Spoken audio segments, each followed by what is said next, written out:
with The Disaster Artist coming out, I thought this kind of review would be very fitting.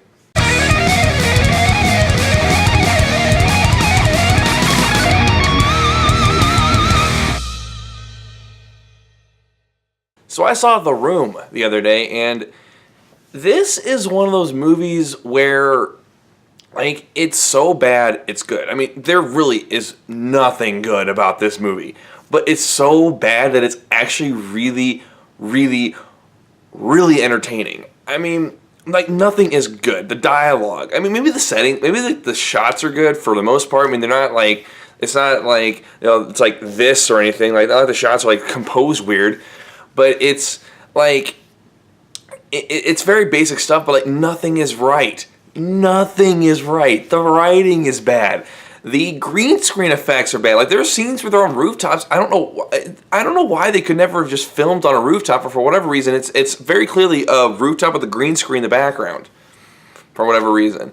And this is considered one of the most legendarily bad movies directed by Tommy Wiseau, who, like, at first he wasn't really sure why people were laughing at his movie. But then he kind of and this is good for him. He actually kind of finally realized, like, okay, like, this actually is a really terrible movie. And instead of, like, you know, getting pissed about it, like, say, like Uwe Boll would, like, he embraced it. He's like, yeah, my movie's bad, but hey, it's entertaining and people watched it. He's like, even though the movie's bad, he at least accomplished a goal that people actually remember his movie and they actually want to watch it. I mean, I remember years ago driving past this movie theater, there was like a huge amount of people lined out, like, as The Room was being premiered at this movie theater and Tommy Wiseau was going to be there. And it was really interesting to see that, because I was like, oh, well, I never got around to watching up until recently, because the only time I ever really heard of The Room was when I watched a Nostalgia Critic review of it, which I'm sure is just how a lot of people heard of this movie. And this movie, oh my god, like, there's so many classic lines. I did not hit her. I did not. Oh, hi, Mark. You're tearing me apart, Lisa. So anyway, how's your sex life? Like, it's stuff like that you're like, what the fuck? Like, and there's so many, like, what the, like, WTF moments from this movie. You're like, okay.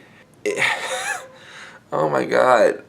Just, there's a scene in the movie where, like, he's mourning the loss of his girlfriend. He grabs this red dress that he bought for her, and he's just rubbing his crotch with it. You just can't help but laugh.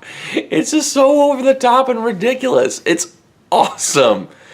I know, like, to everyday movie people, you're like, well, if it's so terrible, how is it entertaining? Like, it's so unintentionally hilarious. You actually have to see it to believe it. I mean, I don't know how else to promote this movie, but just saying, like, you have to see it. I mean, I don't know if there's DVDs around it, but, like, my girlfriend has, like, a way you could search movies on the internet, and she found a way, and I found a way to watch it, and I watched it, and she's not a movie person, but even she thought it was hilarious. Like, she was like, oh my god, this is probably one of the funniest movies I've ever seen. And that's what I felt. I felt like this is one of the funniest movies I've ever seen, and it's probably the best worst movie.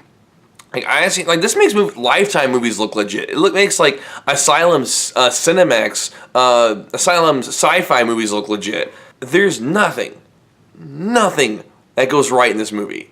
Which is why, like, the new movie, The Disaster Artist, which is based on a book written by a cast member, that it probably brought to the mainstream, and oh my god, like, oh my god.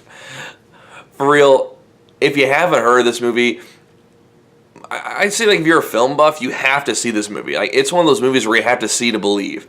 And if you're just an everyday Joe, kind of person, you might not enjoy it. But the thing is, the writing is so horrible.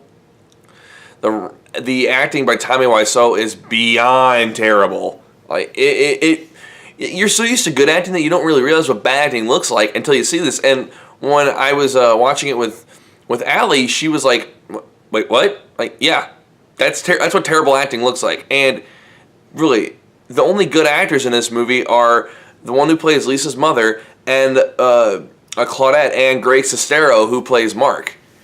Everyone else is god awful. Oh boy. And the thing is, and the movie's not well acted, but Greg Sestero, he tries his best, but when you have crap like this, like, you had nothing to work with. I give this movie, for as a quality of the movie, like if I'm judging it based on movie quality, it gets a 1. But as an entertainment value, I say it's at least an 8. If you judge it based on the quality of the movie, it's terrible. But it's so terrible that it's actually really entertaining, and I actually recommend you go see this movie. It is actually really funny. Alright, thank you everyone for watching my review. If you want to watch my last one, it is over here. And click my face right down below and subscribe, that'd be awesome. I upload at least once a week, and I'll see you guys next time. Peace!